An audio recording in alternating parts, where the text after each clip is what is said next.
আজকে ইচ্ছা পূরণ এবং মনস্কামনা পূরণের একটি সুন্দর ফলপ্রসূ টোটকা বা উপায় বলছি।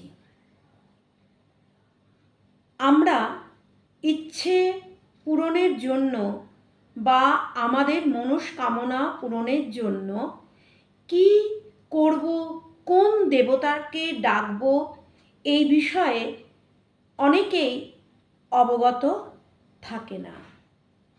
তো সেই হিসেবে ইচ্ছা পূরণের জন্য আপনি কি করবেন এবং ইচ্ছা পূরণটা নিজের মন থেকে এবং যে ইচ্ছেটা বা যে মনস্কামনাটা সম্ভব সেই ইচ্ছে নিয়ে বা মনস্কামনা নিয়ে আপনারা দুর্গা মন্দিরে যাবেন। যদি দুর্গা মন্দিরে যাওয়া আপনাদের পক্ষে সম্ভব না হয় তাহলে বাড়িতে একটি দুর্গার ছবি এনেও এই প্রক্রিয়াটি বা উপায়টি আপনারা করতে পারবেন। বা আপনাদের মোবাইলের স্ক্রিনে এই দুর্গা মায়ের একটা ছবি রেখে দেবেন। কি করবেন?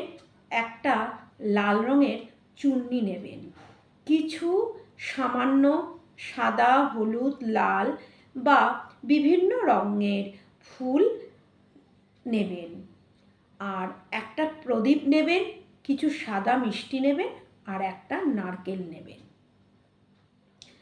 এবার কি করবেন না, লাল চুন্নিটার ভেতরে নারকেল, ফুল এবং মিষ্টি মুড়ে আপনারা দুর্গা মন্দিরে গিয়ে দুর্গা মায়ের কাছে ওং দং দুর্গা দেব্যই নমঃ, আমার মনস্কামনা তুমি পূরণ করো, আমার ইচ্ছে যেন সুন্দরভাবে তুমি পূরণ করে দাও, এই বলে মায়ের কাছে এই প্রার্থনাটা করো আর মন্ত্রটি 108 বার জপ করো।